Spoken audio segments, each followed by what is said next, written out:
आपकी आदतें आपकी पहचान को कैसे तय करती हैं और इसके विपरीत भी बुरी आदतों को दोहराना इतना आसान क्यों होता है।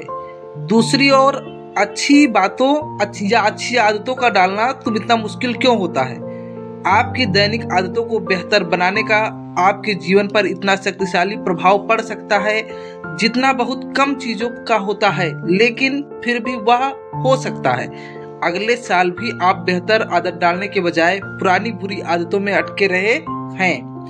हम सभी के अंदर सच्चे प्रयास और प्रेरणा का सैलाब कभी कभार हिलोरा मारता है, लेकिन इसके बावजूद अक्सर देखा गया है कि अच्छी आदतों कुछ दिनों से ज़्यादा समय तक नहीं चल पाती। व्यायाम करना या ध्यान करना, जर्नल लिखने और बुकिंग करने जैसी आदतें एक दो दिन तक अच्छी लगती हैं, लेकिन उसके बाद समस्या बन जाती हैं। लेकिन एक बार स्थापित होने के बाद आपकी आदतें हमेशा कायम रहती हैं। खास तौर पर अनचाही या बुरी आदतें हमारे सर्वश्रेष्ठ इरादों के बावजूद जंक फूड खाना, जरूरत से ज़्यादा टेलीविज़न देखना, टाल मटोल करना, सिगरेट पीना जैसी अस्वस्थ आदतों को छोड़ना असंभव महसूस हो सकता है। हमारी आदतों को बदलना दो कारणों से चुनौतीपूर्ण होता है। पहला क्या है, ध्यान से सुनिएगा। हम गलत चीज़ों को बदलने की कोशिश करते हैं। दूसरा क्या है, हम अपनी आदतों को गलत तरह से बदलने की कोशिश करते हैं। इस अध्याय में हम पहले कारण पर बात करूंगा, आगे के अध्याय में दूसरे कारण पर का जवाब भी दूंगा। हमारी पहली गलती तो यह है कि हम गलत चीज़ों को बदलने की कोशिश करते हैं। मेरी बात का मतलब समझने के लिए यह सोचें कि परिवर्तन 3 स्तरों पर हो सकता है। आप उन्हें प्याज की परतों के जैसे मान सकते हैं। पहली परत आपके परिणामों को बदलती है, दूसरी परत आपकी प्रक्रिया को बदलती है, तीसरी परत सबसे गहरी परत है जो आपकी पहचान को बदलती है। अब इसमें ध्यान देना, मैं पहली परत की बात करता हूँ। इस स्तर का संबंध आपके परिणामों को बदलने से होता है।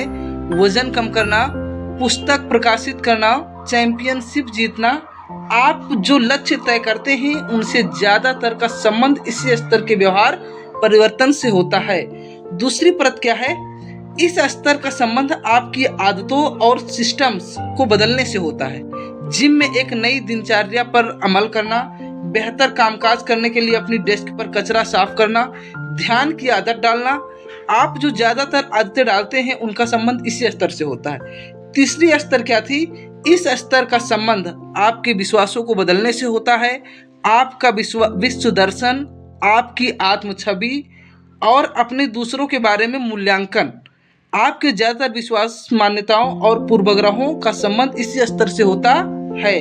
परिणाम का मतलब वह है जो आपको मिलता है, प्रक्रिया का मतलब वह है जो आप करते हैं, पहचान का मतलब वह है जिस पर आप विश्वास करते हैं। तो आपको पता चल गया होगा परिणाम का मतलब क्या होता है, प्रक्रिया का मतलब क्या होता है, पहचान का मतलब क्या होता है। अब इसमें ध्यान देना है, जब अस्थायी आदत डालने की बात आती है, जब 1% सुधार करने का सिस्टम बनने की बात आती है, तो समस्या यह नहीं है कि कोई एक स्तर किसी दूसरे स्तर से बेहतर या बदतर होता है, क्योंकि परिवर्तन का हर स्तर अपने आप में उपयोगी होता है। समस्या तो परिवर्तन की दिशा में है। कई लोग तो अपनी मनचाही चीज के लक्ष्य पर ध्यान केंद्रित करके आदतें बदलने की प्रक्रिया शुरू करते हैं। इससे हम परिणाम आधारित आदतों पर पहुंच जाते हैं। पहचान आधारित आदतें डालना इसका विकल्प है। इस नीति में हम पर ध्यान केंद्रित करके आदत डालते हैं कि क्या बनना चाहते हैं। कल्पना करें कि 2 लोग सिगरेट छोड़ने की कोशिश कर रहे हैं। जब एक को सिगरेट दी जाती है तो वह कहता है, नहीं धन्यवाद, मैं इसे छोड़ने की कोशिश कर रहा हूँ। उसकी यह प्रतिक्रिया तार्किक लगती है, लेकिन इससे क्या पता चलता है? इससे यह पता चलता है कि वह व्यक्ति मन ही मन खुद को सिगरेट पीने वाला मानता है, जो कुछ और बनने की कोशिश कर रहा है।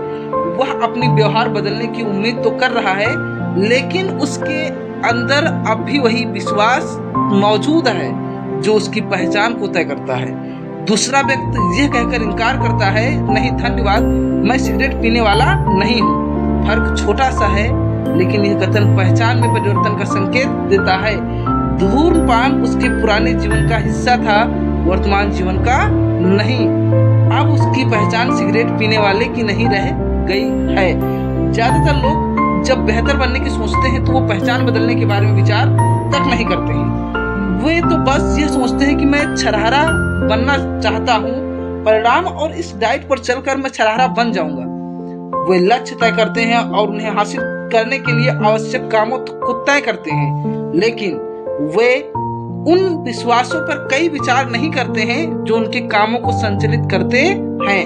वे कभी खुद को देखने का तरीका नहीं बदलते और उन्हें इस बात का एहसास ही नहीं होता कि उनकी पुरानी पहचान परिवर्तन की उनकी नई योजनाओं को तबाह कर सकती है। कामों के हर सिस्टम के पीछे विश्वासों या मान्यताओं का सिस्टम होता है। प्रजातंत्र का सिस्टम स्वतंत्रता, बहुमत के शासन और सामाजिक समानता जैसे विश्वासों की बुनियाद पर खड़ा होता है। दूसरी तरफ तानाशाही के सिस्टम की बुनियाद उसके विपरीत विश्वासों पर आधारित होती है, जैसे पूर्ण प्रभुत्व और कठोर अनुपालन। प्रजातंत्र में आप वोट देने के लिए ज्यादा लोग की प्रेरित करने की कई तरीके सोच सकते हैं, लेकिन व्यवहार में इस तरह का परिवर्तन किसी तानाशाही में संभव नहीं है। ऐसा इसलिए क्योंकि वह उस सिस्टम का पहचान नहीं है। वोट डालना एक ऐसा व्यवहार है जो तानाशाही में असंभव है, क्योंकि उसका इसमें कोई विश्वास नहीं है। व्यक्ति हो या संगठन या संस्था, सब में इसी तरह का पैटर्न मौजूद होता है। विश्वास और मान्यताओं का एक समूह उस सिस्टम को आकार देता है जो आदतों के पीछे पहचान होता है। जो व्यवहार स्वयं के सामंजस्य में नहीं होता है वह कायम नहीं रहता है।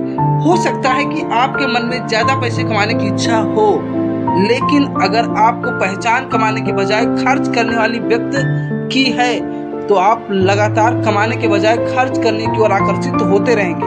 या फिर हो सकता है कि आप बेहतर स्वास्थ्य चाहते हो, लेकिन अगर आपकी पहचान व्यायाम करने के बजाय आराम करने में जुटी हो तो आप व्यायाम करने की ओर आकर्षित नहीं होंगे, बल्कि आराम करने की ओर आकर्षित होंगे।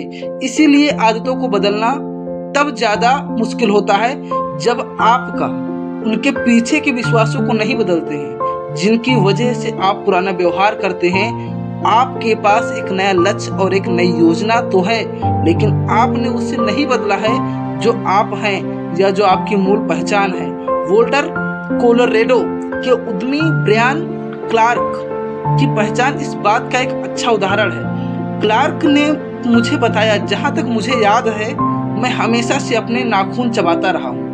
यह सिलसिला बचपन में घबराहट की आदत के रूप में शुरू हुआ था और बाद में यह एक अवांछित आदत बन गया। एक दिन मैंने यह संकल्प लिया कि मैं तब तक अपने नाखून नहीं चबाऊंगा जब तक कि वे थोड़े बढ़ नहीं जाते। सिर्फ चेतना इच्छा शक्ति से ही है। मैं यह करने में कामयाब हुआ।